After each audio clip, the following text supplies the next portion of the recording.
ñu xam ci seen position waaye itam xam ci bu lu bari par rapport à cette situation alors Sori ba nga toogee dégg ne Sénégal dañu am beneen dette cachée ndax def nañu emprunt bu nga xamante ne ni divulgué wuñu ko leeralul ñu ko ba nga defee sa ay gëstu ak i say jàngat lan nga ci jàpp ban lecture nga ci mën a def. Mouhamed jërëjëf ci question boobu. nga may ma tuuti rek ma dellu siwaat ci li Bachir doon wax tout à l'heure di remercier au passage pour générosité moo ko Oumar parce que defe naa ni Sénégal dafa bindoo noo xam ni dafay jaadu tous ceux qui prennent la parole en public qu'on les connaisse dafa bokk ci li clarifier l'espace public l'espace de débat public parce que quand quelqu'un sort du néant nga jox ko ndombay tànk jox ko micro jox ko oto jox ko xaalis jox ko koom-koomu réew mi bu la dugalee ci kàmb yaa ko def sa bopp parce que mosoo koo xam mës ta jëmbat garab mës ta yar ginaar mës ta yar xar aucune réalisation dans sa vie nattu weesuwul loolu moo tax li mu wax dafa am solo et je rappelle un fait juste pour dire bés dafa am ñuy dem Médina Gounass au temps de l'URD j'étais avec Djibo fa Djibo ko yàlla na ko yàlla yërëm te oyfal suuf ci xaw mboolem jullit bu fa tëdd ñuy dem ba ci yoon bi ma jël benn kasetu président Senghor mooy le dernier message à la nation bu président Senghor def ma jox chauffeur bi mu ne ma Djibo du déglu musique ma ne ko du musique mu dugal rek Senghor commencé wax fekk mu ngi doon for bët mu yeewu mu ne chauffeur bi mais lii lan la mu ne ko Sori moo ma ko jox mu ne ma Sori foo jëlee lii ma ne ko c'est un ami journaliste moo ma ko abal ñuy déglu di déglu ba si yàgg mu ne ko arrêtel mu arrêté mu ne ko je vais vous raconter ci contexte bi Senghor lire discours bi parce que moom moo nekkoon son dernier directeur de cabinet nee na 3-4 mois avant la ko laaj discours bi la ko wax ne ko bindal ma un discours mon dernier message à la nation au peuple sénégalais en tant que directeur de cabinet nee na mu bind bi mu desee 1 mois mu ñëw ba ci bureau bi fëgg mu ne am na lu manqué mu delluwaat di ko def ba à 1 semaine le président Senghor convoqué ne ko ndax tu es prêt pour le discours mu ne ko je suis prêt pare naa mu andil ko discours bi mu ko andilee discours bi nee na Senghor da ko lire ba mu jeex xotti ko def ko ci poubelle bi ne ko may ma feuille ak crayon parce que le président Senghor n'écrivait pas avec un bic un stylo crayon la doon bindee nee na mun na ko toogal mu toog le président Senghor faisait le bilan du nombre d'écoles préscolaires du nombre d'écoles scolaires du nombre de secondaires d'universités nombre d'étudiants nombre de fonctionnaires nombre d'infrastructures yi mu réalisé ak li fi tubaab bi bàyyi moom li mu ci yokk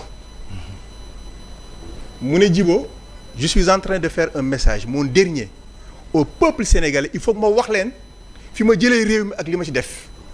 Exactement. mu ne ko c'est uniquement ça le contenu du discours c'était tellement pédagogique mais ce jour-là j'ai appris ce que je ne saurais apprendre dans une université. Et c'est ça la capacitation. C'est important. moo tax boo amee chance côtoyer de grands hommes. xëy na peut-être di nga am un jour la possibilité de faire eux ce qu'ils ont fait pour leur pays moo tax li Bachir wax dafa am importance il fallait que je revienne un peu sur ça. C'est important pour nit ñi gën a mën a comprendre. Et ça me permet de faire sans transition. Oui. Mohamed si sa question. xam nga l'expression dette cachée ci gouvernement bi lañ ko njëkk a déggee te ci ñoom it la ñu gisee jëf ji parce que dañ doon supposer que l'ancien régime amoon na dette cachée le débat n'est pas encore clarifié parce que on attend les rapports audit wu cabinet d'expertise et tout ba tey gisaguñu par contre ñoom on l'a vu c'est du vrai Financial Times bu ko révélé wuloon je ne pense pas que ñoom dañ ko révéler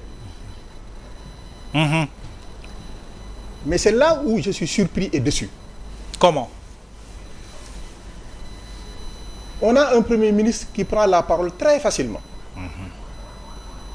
Très généreux en parole. Et pour cette fois-ci et jusqu'ici dégguñu ko silence radio. J'en suis très déçu parce que jàppoon naa ni c'est pas le ministre des Finances qui va sortir. Mais moom ci boppam mooy génn. Ça c'est un. Deux, n'oublions pas dans quel contexte la demee woon Abu Dhabi. C'est le lendemain bi le président Bassirou Diomaye Faye enlevé Aïda Mbodj teg fa Mimi Touré coow li na cour Diomaye président ñoom ñu créé seen coalition bopp apte. Le lendemain la dem Abu Dhabi si vous vous rappelez bien. Oui. C'était pour le contenter par rapport à cet acte politique bi ko déshabiller parce que dafa bëgg nguur au point que le président Diomaye l'a mis en circonstance pour mu dem nee na doxali réew mi as lëf moo tax waxatul lu ci jëm Suchet la ko jox pour aller régler négocier cela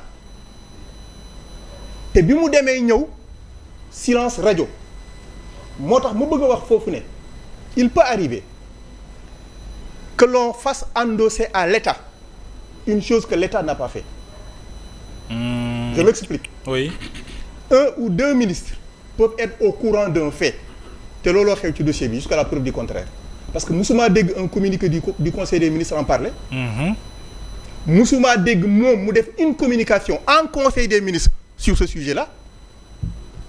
Par contre bi coow li génne on a vu que c'est le ministre des Finances moo gën a leer qui est allé au charbon.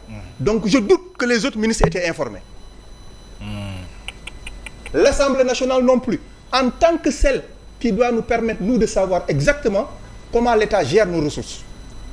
L'Assemblée nationale également yëgul li xew kon ça veut dire que ce n'est pas l'État dans son absolue existence mais c'est plutôt 2-3 fonctionnaires 2-3 ministres plus le premier ministre et le président peut-être qui sont informés de ce qui s'est passé dans ce pays-là. Et bu ñu déggee Cheikh Diba dafa ne cette autorisation là Assemblée nationale jox na leen ko xam naa loolu daan ko leen oui. ci naka. kañ la leen ko jox. La seule fois que moom ministre des Finances a évoqué une telle possibilité il le disait au passage. Il n'a pas sollicité l'autorisation. 20 secondes. Dans un discours que 45 minutes. Voilà. Il l'a dit en passant. Mais il l'avait pas dit pour solliciter leur autorisation. Et je pense que Thierno Alassane Sall l'a bien expliqué. L'a bien expliqué. Mais qu'à cela ne tienne moo tax dama jàpp ni tey. Oui. Tey dette cachée ci ñoom la am. ci ñoom la am. te dañu war a leeral nag au nom de la transparence bi taxoon mu pointer du doigt l'ancien régime en parlant de dette cachée. Jour boobu dafa def conférence de presse en grande pompe. Oui, avec des ministres. Pointer du doigt les ministres ils ont pris leurs grands chevaux. ku ci nekk ne